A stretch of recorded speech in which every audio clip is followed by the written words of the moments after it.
Wah, selamat Lebaran semuanya. Suasana kumpul keluarga, suara tawa, wangi masakan, pasti udah kerasa banget ya. Nah, di tengah semua kemeriahan itu, ada satu sosok yang kayaknya wajib ada di meja makan kita. Betul banget, ketupat. Bentuknya itu loh, khas banget.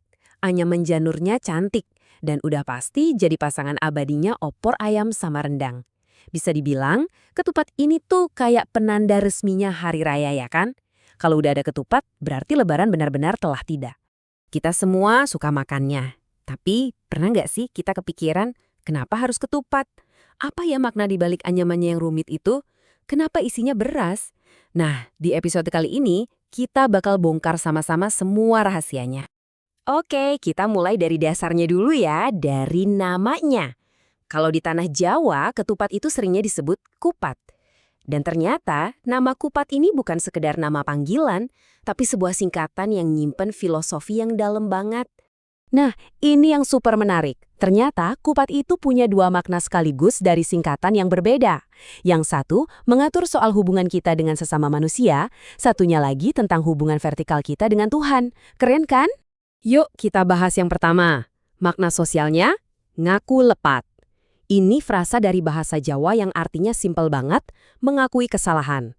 Jadi ini tuh semacam pengingat buat kita untuk introspeksi diri, rendah hati, dan berani mengakui kalau kita pernah berbuat salah ke orang lain. Filosofi ini makin kuat dengan pandangan hidup yang luar biasa ini. Katanya, pemenang sejati itu bukan soal siapa yang paling benar, tapi siapa yang punya jiwa besar untuk minta maaf duluan. Jadi, waktu kita menyajikan atau menerima ketupat, secara nggak langsung kita lagi bilang, aku ngaku salah, maafin ya, lahir dan batin. Oke, sekarang kita pindah ke makna spiritualnya. Menurut Sunan Bonang, kupat itu juga singkatan dari laku papat atau 4 tindakan.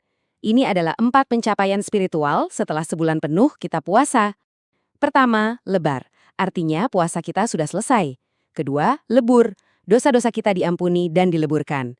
Ketiga, luber. Berkah kita melimpah ruah. Dan yang terakhir, labur. Hati kita kembali putih, bersih, dan suci. Eits, tunggu dulu. Ternyata maknanya nggak berhenti di nama aja loh. Wujud fisik ketupat itu sendiri dari anyaman sampai isinya itu ibarat sebuah kanvas yang penuh dengan simbol dan cerita. Coba deh kita perhatiin. Anyamannya kan rumit tuh. Nah, itu melambangkan lika-liku dan kesalahan kita sebagai manusia. Terus bungkusnya, janur, itu konon katanya berasal dari frasa Arab ja'anur yang artinya telah datang cahaya. Dan puncaknya, pas ketupat dibelah, nasi putih di dalamnya jadi simbol hati yang kembali bersih setelah kita saling memaafkan. Bentuknya yang persegi sempurna itu juga bukan tanpa sebab. Ini adalah lambang dari konsep Jawa, kiblat papat 5 pancer. Artinya, ada 4 arah mata angin, timur, barat, selatan, utara. Tapi semuanya punya satu pusat. Maknanya apa? Kemanapun arah tujuan hidup kita, pada akhirnya kita semua akan kembali kepada satu pusat, yaitu Tuhan. Simbol keseimbangan yang indah banget. Nah, setelah kita paham filosofinya, sekarang gimana kalau kita jadi detektif waktu dan mundur jauh ke belakang? Kita telusuri yuk, dari mana sih sebenarnya asal-usul si ketupat ini? Perjalanannya panjang banget loh. Percaya atau enggak, tradisi membungkus makanan dengan daun ini udah ada jauh sebelum Islam masuk Nusantara. Dulu, ini jadi cara untuk memberi persembahan kepada Dewi Sri, Dewi Padi dan Kesuburan. Nama kupatnya sendiri pertama kali tercatat di abad ke-9. Nah, baru di abad ke-15, Sunan Kalijaga, salah satu wali Songo, dengan sangat cerdas mengakulturasi tradisi lokal ini dengan ajaran Islam, menjadikannya media dakwah yang diterima baik oleh masyarakat dan akhirnya jadi ikon lebaran sampai detik ini. Dan yang bikin kita makin bangga, pengaruh ketupat ini ternyata meluas. Nggak cuma milik satu agama atau budaya aja. Ketupat udah jadi simbol pemersatu yang melintasi berbagai keyakinan di seluruh pelosok Nusantara.